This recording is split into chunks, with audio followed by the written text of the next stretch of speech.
अस्सलाम वालेकुम दोस्तों। मैंने कल वीडियो बनाई थी कनाडा वर्क वीज़ा के हवाले से। बहुत ज़्यादा वायरल हुई, तकरीबन 77,000 के करीब जो है व्यूज़ हुए हैं फेसबुक पे।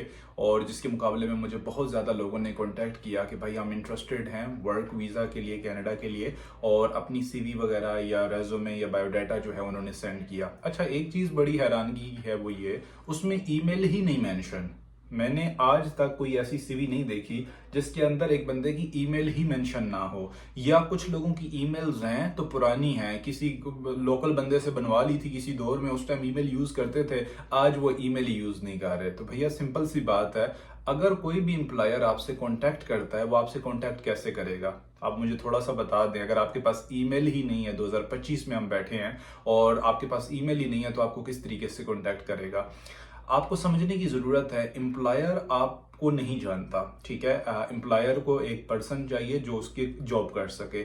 अब आपका फर्स्ट इंट्रोडक्शन होता है आपकी अपडेटेड सीवी या रेज्यूमे, जो आप एम्प्लॉयर को भेजते हैं, वो आपका पहला इंट्रोडक्शन होता है।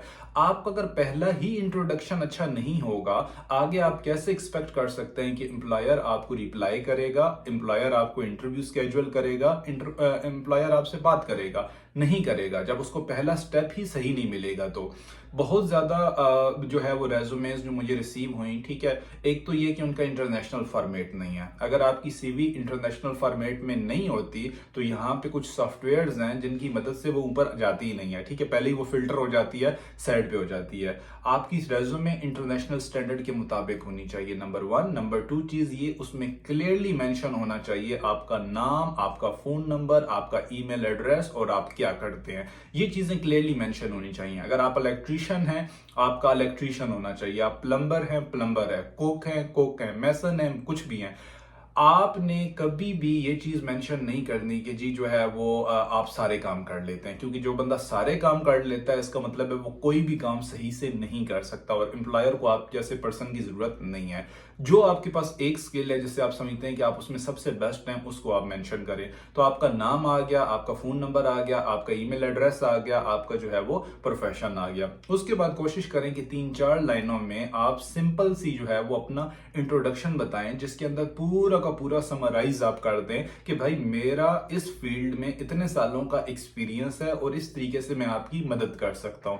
उसके बाद जब नीचे वाले सेक्शंस है उसके अंदर जेन्युइन अपनी प्रोफाइल के मुताबिक बनाएं। देखें, सीवी ये नहीं होती कि किसी को कॉपी पेस्ट कर लेना, किसी और बंदे की कोई और बंदा कॉपी पेस्ट कर ले। सोचो, आप खुद सोचें, एक बंदा है वो कंप्यूटर प्रोग्रामर है, ठीक है, और आप हैं हेल्थ केयर के हैं, ठीक है। आप क्या करते हैं, कॉपी पेस्ट कर लेते हैं, उसकी इंफॉर्मेशन उठा के अपने में डाल देते हैं। कहाँ की लॉजिक बनेगी? कोई लॉजिक नहीं बनेगी। ये पुराने तरीके हो चुके हैं कि जी आप कॉपी पेस्ट करके काम चला लिया करते थे। अभी आपको अपनी प्रोफाइल अपने से मैचिंग जो है वो बनानी है।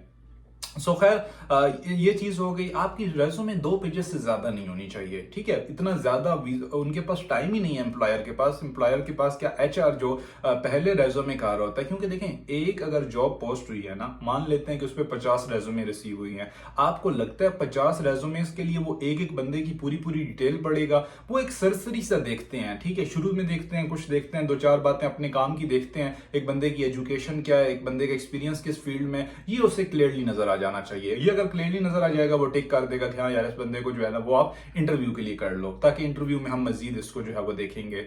खैर, आपने अपने वर्क वीजा एप्लीकेशन में सारी की सारी जो मेहनत है ना वो अपनी सीवी पे करनी है, कवर लेटर पे करनी है, ईमेल जो आपने राइट डाउन करनी है उस पे करनी है, ताकि एक एम्प्लॉयर के सामने आपका फर्स्ट इंप्रेशन अच्छा पड़े। सादा लफ्जों में एक प्रैक्टिकल एग्जांपल देता हूं। आप किसी इंसान से मिलते हैं, ठीक है, उसके बाल गंदे हैं, उसके कपड़े ठीक नहीं है, वो कहीं पता नहीं कहां से उठ के आया है, आपके अंदर कैसा इंप्रेशन जाएगा? उसके मुकाबले में आप एक ऐसे पर्सन से मिलते हैं जिसने 2 पीस पहना हुआ है, बाल कटे हुए हैं, ठीक है, उसके बाद जो है वो बड़ा प्रोफेशनल तरीके से वो है। आप किस बंदे को ज्यादा पसंद करेंगे? आप खुद अगर एम्प्लॉयर हैं तो आप किस पर्सन को अपनी जॉब में रखना चाहेंगे? जो बंदा आपकी प्रोफाइल से मैच हो। इसी तरीके से आपकी सीवी जो है वो आपका फर्स्ट इंट्रोडक्शन होती है, और इस पे आपने बहुत ज्यादा मेहनत करनी होती है। अगर आप अच्छी सी रेज्यूमे बना सकते हैं, बिलीव मी कि मुझे कोई एतराज नहीं है। आप अपनी अच्छी सी सीवी बनाएं, मुझे फॉरवर्ड करें, मैं आपको बता दूंगा कि भाई आपकी सीवी ठीक है या नहीं है। लेकिन अगर आप किसी भी वजह से अपनी सीवी वगैरह नहीं बना सकते, उसके लिए हमने एक छोटी सी फीस रखी है, $100। आप हमें पे करें, ठीक है, जिसमें मैं आपको इंटरनेशनल स्टैंडर्ड में सीवी बना के दूंगा, कवर लेटर बना के दूंगा, आपको टाइम स्पेंड करूंगा आपके साथ, आपको गाइड करूंगा कि भाई किस तरीके से आप जो है वो जॉब्स के लिए अप्लाई कर सकते हैं। तो आई होप कि ये वीडियो यूजफुल होगी और उन तमाम दोस्तों के लिए जिनकी सीवीज में रेज्यूम ईमेल्स नहीं है, भैया आप ईमेल डालें, अपनी प्रोफाइल को अपडेट करें, अपनी जो करंट इंफॉर्मेशन है वो डालें। मेरे पास ऐसे भी गल्फ कंट्रीज से लोग आते हैं कि जी हमने सीवी बनाई थी आज से 5 साल पहले जब जॉब चाहिए थी और आज हम आपको फॉरवर्ड कर रहे हैं, तो भाई उसमें 5 साल की डिटेल्स मिसिंग है। आपको आज तक की डिटेल चाहिए कि आप सितंबर 2025 में क्या करते हैं, ये चीज इंपॉर्टेंट है। तो आपकी सीवी अपडेट होनी चाहिए, आपका करंट नंबर वैलिड होना चाहिए, आपकी ईमेल एड्रेस वैलिड होना चाहिए, आपका जो है वो सारी की सारी इंफॉर्मेशन वैलिड होनी चाहिए। Thank you so much for watching my video.